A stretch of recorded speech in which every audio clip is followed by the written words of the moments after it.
Hey, welcome back to the Baco Motorsports Power Hour, running around like a chicken with my head cut off. I'm Mike Griffith, longtime motorsports writer for the Bakersfield Californian, and got the Auto Club Famoso Raceway segment, biggest weekend of racing for the track with the Good Vibrations Motorsports March meet.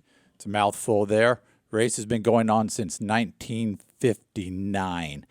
And right before I get into that, Chris, you've got a couple of slides I got to show from last weekend. While we're going to high horsepower this weekend, we had the import drags last weekend. So a lot of front wheel drive cars doing burnouts out there, always a sight to see, but a big deal with the import crowd out there. So we've got Mike McIntyre Jr. on the phone, I believe, correct?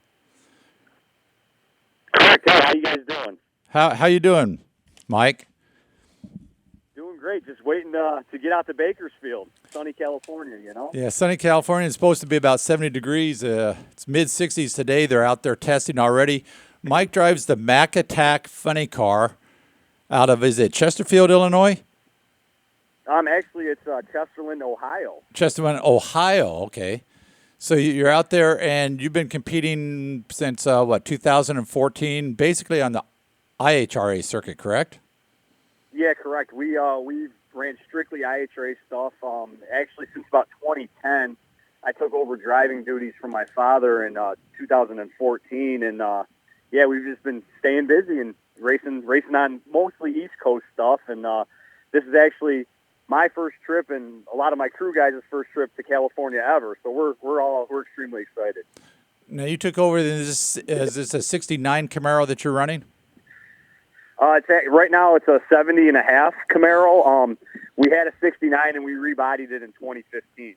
Okay, kind of an old school type looking car, correct?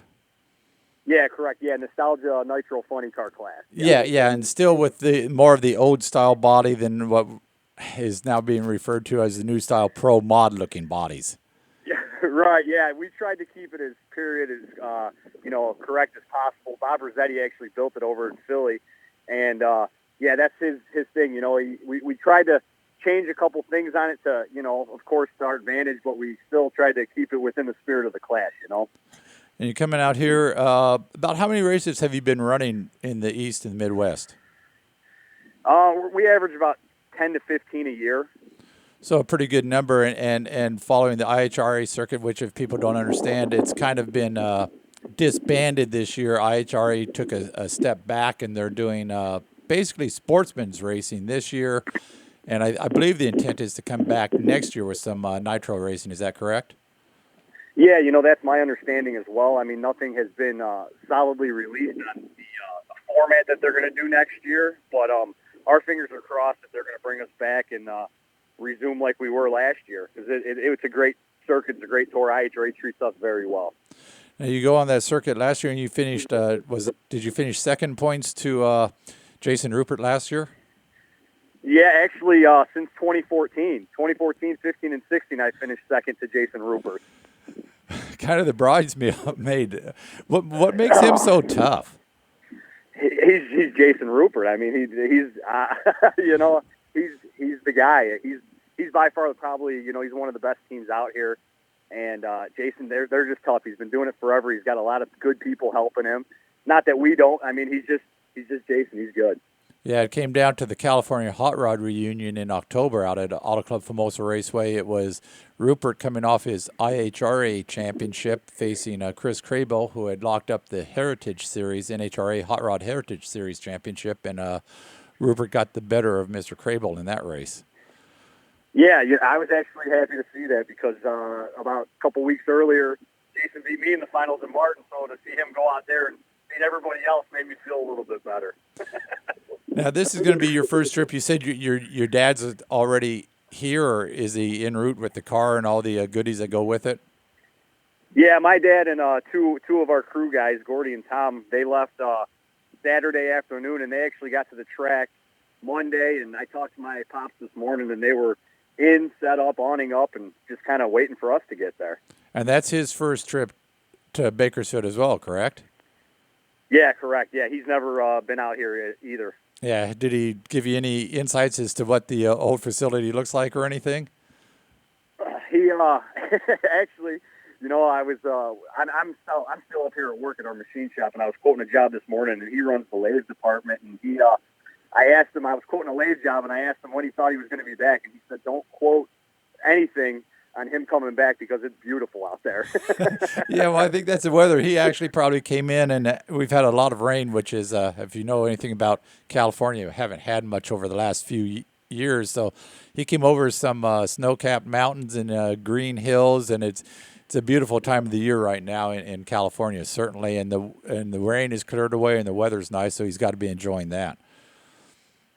Oh yeah, I mean, because it's nasty over here in Cleveland right now. I mean, one day it's 60 degrees, and the next day it's 20, and we got a foot of snow on the ground. So, yeah, which is why 40 million people live in California. Right. So you come out here. What are you looking for at this race? You're going to have 24, 26 funny cars. Is it going to be one of the biggest fields you've ever raced against? Yeah, this is by far the biggest field we've ever gone against. Now, typically, our fields are, I think the most we've had is about 17 cars at an IHRA race, but that's also for an eight car qualified field. This is a 16 car qualified field, but yeah, it's by far the most amount of funny cars we're going to be up against. I've ever been up against, Now you're coming in Saturday. I talked to you yesterday a little bit, flying into LAX, and you said a couple hours to Bakersfield. I'm going, yeah, well, maybe a couple hours on the 405, then a couple hours to Bakersfield. So enjoy that trip up from LAX. But you come in here, and then you said that you weren't going to test. You didn't come in early because you actually have a business you have to run, so you couldn't afford to come out here and test on Thursday. And then I thought what was interesting. You said we've got 3 qualifying shots. If I can't make it in 3 qualifying shots, I'm not going to make it in 4. Right. Yeah, I mean that was kind of our thought on the deal, because we all work and we have to take off time to get out there and this and that, and we figured, yeah, with 3 qualifiers, one more run, if we couldn't have figured out in 3, one more run wasn't going to do it. So, the hell with it, Yeah. So, what's your quickest time and highest mile per hour in that car? Quickest ET is 5.581, and mile per hour is 260.5. 60.5 for right with everybody, and obviously, I've seen some odds. A lot of the nostalgic people like to put out odds on races, and I saw that Jason Rupert and Crable and Ryan Hodgson and then McIntyre there, and the Mac Attack is listed as one of the favorites to win, along with, of course, John Hale, who is now concentrating on Nostalgia Funny car again after a couple years at the Big Show. Yeah, it was. When we entered this deal, we were hoping that we'd be at least even on the odds sheet, and to have the odds that good. I'm actually happy with those odds. Jason deserves to be, 1-to-1, and Crable was the champ last year, so he deserves it. But to be right behind those 2 guys, it was an honor to be on there, and yeah. Yeah. So you're out here. What do you want to take from this race? Obviously a win, but what else? You've gone to Edmonton for a big race up there. So what are you looking to experience this weekend?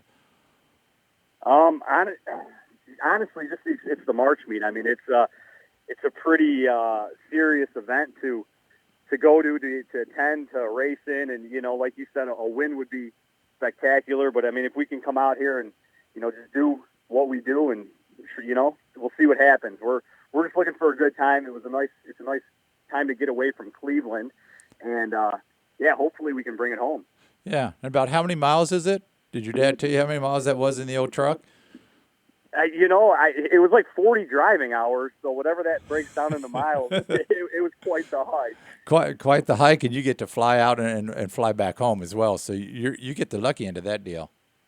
Yeah, it's weird because usually I help drive the rig out there, and I like doing all that stuff. But this time I'm a prima donna fly-in driver guy, So it is what it is. It's all right.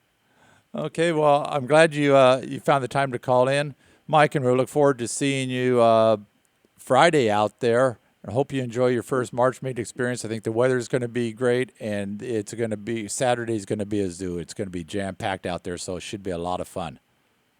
Yeah, I can't wait, and I appreciate you guys having me on the show. No problems. Thanks a lot, and I'll let you get back to work. You got it. Thank you. Hey, thank you. So good guy there in Mike McIntyre Jr. coming out here for his first March meet. And Chris, go ahead and start showing some of these slides coming up.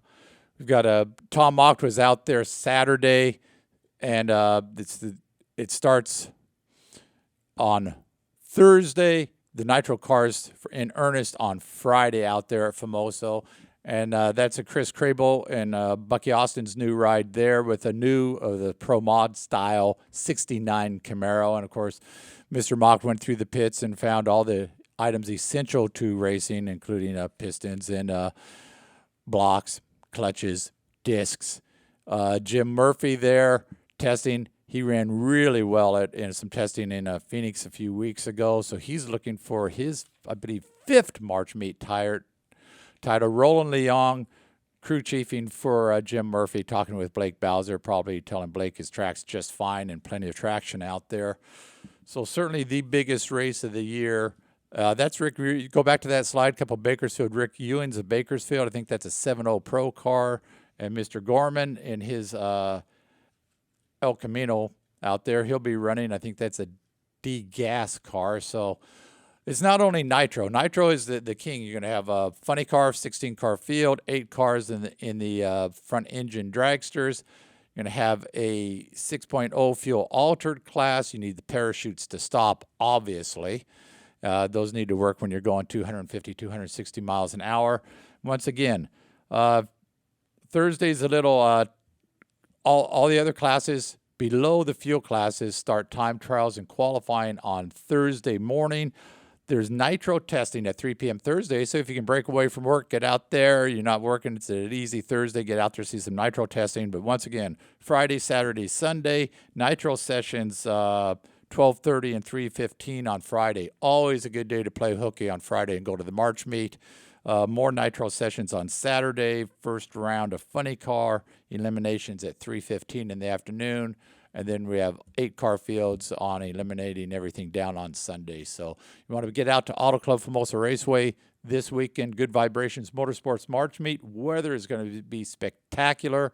And lots of nitro in the air. You can't beat that. We're going to be back in a bit with the Bakersfield Speedway segment.